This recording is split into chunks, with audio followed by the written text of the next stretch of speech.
Now, I'm going to teach us all about chai.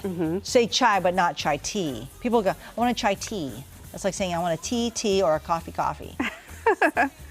Okay, so you know, Tina, I didn't bring my little grater for my nutmeg. Well, that's a good idea. Yeah, so I'm just like using my little tea thing here. Perfect. To grate it, but too much. I'm just going to drop the thing in there. So with chai, I'm using whole cloves. I have some in there already, just kind of sitting there.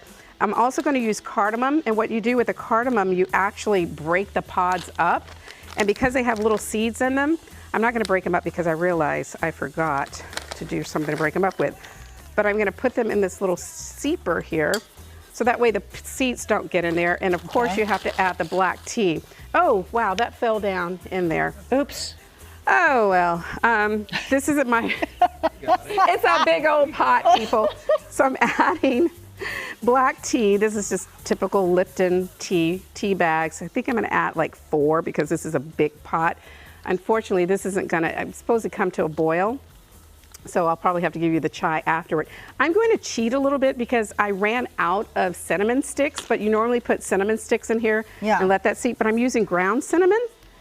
And will that really work? Huh? Will it work? It does. Okay. I've been experimenting with like ground cinnamon, ground cloves, because I like mine really spicy. So the cloves just spices it up just a little bit. So ground clove in there, even though I have the whole cloves, and you can really smell the aroma. You actually let this come to a boil. Wow, I don't have a spoon. I'll just shake it around a little bit. You let it come to a boil for about 6 minutes or so, and then let it simmer.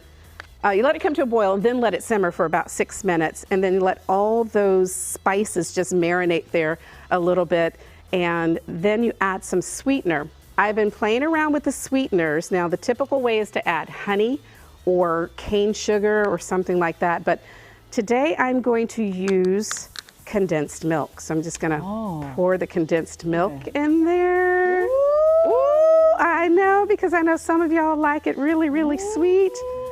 So we'll do that and just let that simmer and cook up a little bit. I have almond milk.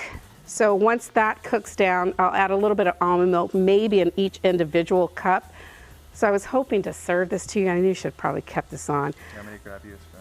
Yes, would you mind grabbing me a spoon? That's okay, because we can let it simmer up a little bit. What's that? I love the interaction between you and TJ.